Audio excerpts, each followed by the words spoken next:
Hi, I'm Chris Levy, a technical partner at Aquila Super.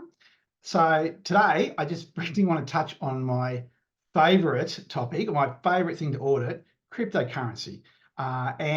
Look, obviously I'm being sarcastic. Usually for us auditors, they're a nightmare. But not look. There's some sort of silver lining. There's some hope on the horizon, but I'll come to that in a sec. So, look, first up, we recognise cryptocurrency is a legitimate investment for self-managed super funds. At least it's not prohibited in the SIS Act. Super fund trustees are entitled to invest in it. Obviously, that has to, their trustee has to allow for it, and I'm yet to see any that don't. Most deeds are quite permissive. I have heard of some that don't allow it. Also, the investment strategy has to specifically cover this as well, but that's usually not a problem.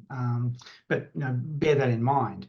The problem for crypto, again, even though it's a legitimate investment for self-managed super funds, they can actually be almost unauditable by their very nature. They are, there's not a, well, with some exceptions, there isn't sort of like a share registry we can go and look up. They are designed to, to sort of, not be sort of easily traceable in a way. But like again, there are some exceptions. So it creates difficulties for us when we want evidence of this. Now, a lot of the crypto that we've seen, tends to have been on various platforms. CoinSpot and various platforms and exchanges have their own almost portfolio type statement where they keep track of the crypto that trustees might own. And it all looks very pretty and lots of charts and portfolio valuations and all the rest of it. Unfortunately, from an audit perspective, look, I'm yet to see a platform that actually goes out and organises sort of an independent audit of their internal controls, which is required for us auditors. The big shared portfolios, investment portfolios. Look, they have that. They get it's called GSW7 reports, and essentially what it means is that auditors can rely on those reports. They can say, look, someone else has done the hard work, and we can rely on those. When whether it be an investment portfolio or a crypto platform doesn't have that GSW7 report, essentially despite the pretty logos, it actually doesn't carry any weight from an audit perspective. And again, we can't then sort of go and go to a registry and sort of check these things. And so inevitably what happens is that we just can't audit it. It's just a number. It may, just again, despite the pretty sort of reports, it may just be like an Excel spreadsheet. And then what inevitably happens is, where it's material, where the balance of crypto is material, it can end up in a Part A qualification, basically saying, look, the financial statements can be materially misstated because we just can't verify this balance. Usually it's also Part B qualification as well, because it's sort of, well, we can't verify it, we don't know if the valuation is correct, and inevitably it can lead to a contravention report as well. So that's the worst case scenario.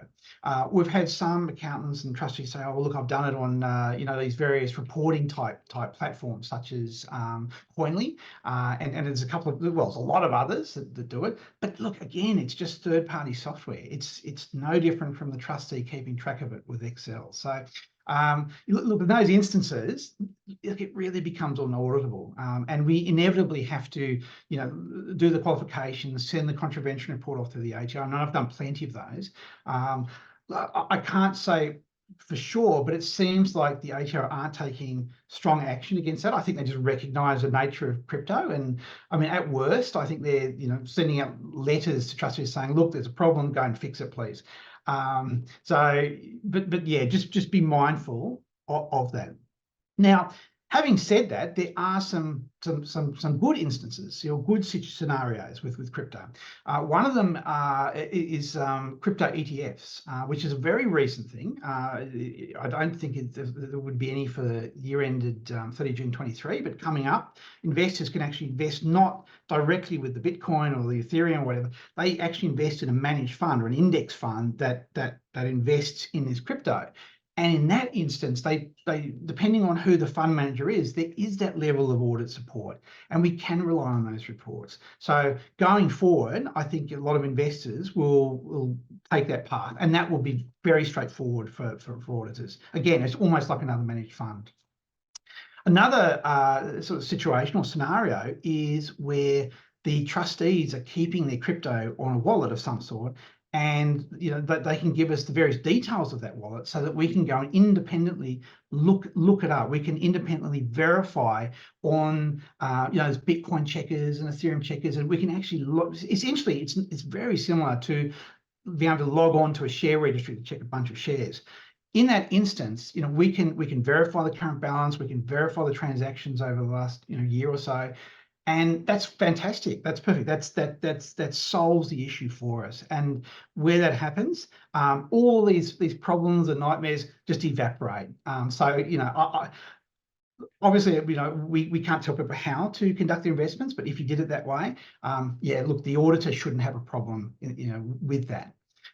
Look, the final point I'd make is about the title of crypto, and that is that in many instances you simply can't attach a title to the crypto. We accept declarations saying, look, this particular parcel of crypto is owned by us, sort of an acknowledgement of trust. But it's important to make sure that you don't mix up your crypto with other non-superannuation crypto. It has to be kept separate. But yeah, look, I mean, depending on how a trustee will actually own their crypto, it's either going to be a complete nightmare, although it's a quick nightmare. We just bang, send them off to the executioner and do our qualifications, or it's going to be easy to solve. At the end of the day, it's the trustee's choice. Thank you.